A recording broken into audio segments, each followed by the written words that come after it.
first movie. Then your second movie was with Danny DeVito, Renaissance Man. How was that role come about? Well, that came about because I had an agent.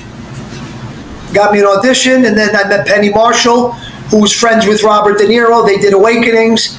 So Robert De Niro showed her A Bronx Tale before it came out. Because, you got to understand, Renaissance Man was a Touchstone Pictures, big studio film. So, for a studio, this is like, back then, $30, $40 million budget. It's like, an $80, $90 million budget now or more. So, for a studio to take a risk on someone that's really been virtually unknown, that's a big risk. So the Bronx Tale, they already did it. And then Penny Marshall asked to see the film, and Bob showed it to her. And she loved it and said, okay. And then they hired me on that. So how was that movie? How was acting in that movie? Oh, that was great. That was my first time in Los Angeles. A little bit of a culture shock when I first went out there. People are different out there. They're not as outgoing as New York people. It was just different. But not to say that's a bad thing. It's just a different thing than what I had been used to at that time. So there was a scene, you in the van reciting that Shakespeare thing. How long did it take you to learn that? It took me months. Well, not even so much months to learn the dialogue. It was more about learning Shakespeare and how to talk Shakespearean. That's the part, but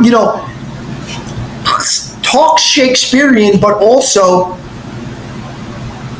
stay true to the character. So there's a lot, and then you got, we did it in the rain. So that was that really took me to another level. Being able for myself, that kind of challenge, because it definitely took me out of my comfort zone. And that, that's the kind of stuff that we need to take us to that next level and for us to grow. I remember that. I remember after, doing that scene, then we went back to, obviously I was still shooting the film, but after shooting that scene, because it was so much demanded of me, all this dialogue, to say it like it's in Shakespeare, but to stay true to Donnie Benitez. You got the rain, you're feeling wet, it's cold, there's a lot going on. And I just pushed through, and I was on go. A lot of it was on adrenaline, because you're just doing it time after time, and then all the fake rain, and it was a lot. But I remember after we did that, and then we went back to just shooting normal scenes, and my acting went to that next level, because I gained so much more confidence. Because everyone, especially Penny, she expressed to me she was very happy with what I did, and she said you couldn't have been better. You should be proud of yourself. It was great. So now I'm thinking, it worked, what I did. And I was working with a Shakespeare coach for, a while. And his name was Harold. And working with him. And it's all that time and all that effort and all that energy that him and I put into me learning these lines and doing, it worked. So I felt a very big sense of accomplishment at that point. Wow, I am pretty capable. And I was 17 years old. So at 17 years old, to have that kind of sense of accomplishment and that intrinsic, that motivation, it just elevated me to that next level.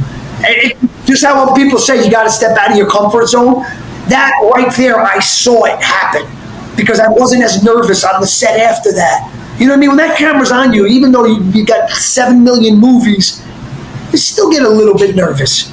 So there's a little, but I just felt like a lot of it was just lifted off. Wow. So I made it. Yeah. I came through. You know what I mean? I get nervous when the camera's on us now, so I can only imagine what it's like there. I was nervous to come talk to you, man.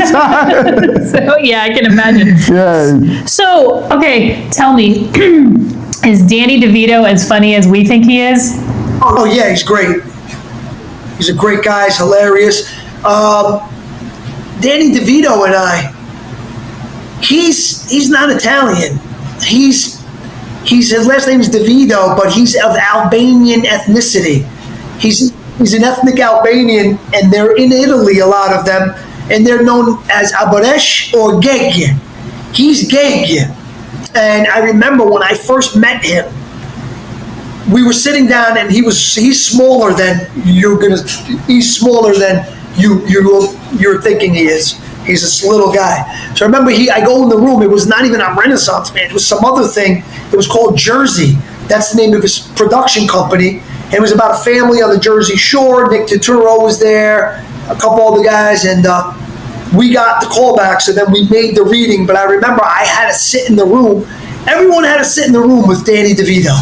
And I remember sitting in that room. I remember him saying to me, he goes, "Yeah, Lillo Brancato." He goes, "Yeah, nice Irish name, right?" So I, making a joke, right? I said, "You're Italian too." He goes, "Actually, I'm not Italian." He says, "Actually, he goes, I'm Gegere." And I was like, "I know what that is." I said, "That's the Albanians in Italy." He goes, "Oh my God." He goes, "No one ever knew that." So we had an interesting conversation just on that. And I said, my mom's from Cosenza, the province of Cosenza, a little town called Acri, and there are Geggi. Like, we have family members that are married to Geggi. Like, I know this lady, Carmelina. She's married to this guy, Antonio. They're all from my mom. They live, like, not far from here. Carmelina, I always thought she was Italian all these years. She's not. She's Geggi. She's Albanian. And that's what he is. So he was, like, very intrigued that I knew that. And I know for a fact that definitely got me to that read-through. I bet, yeah. Your whole Impressive. background is pushing you forward. Yeah. You know what I mean?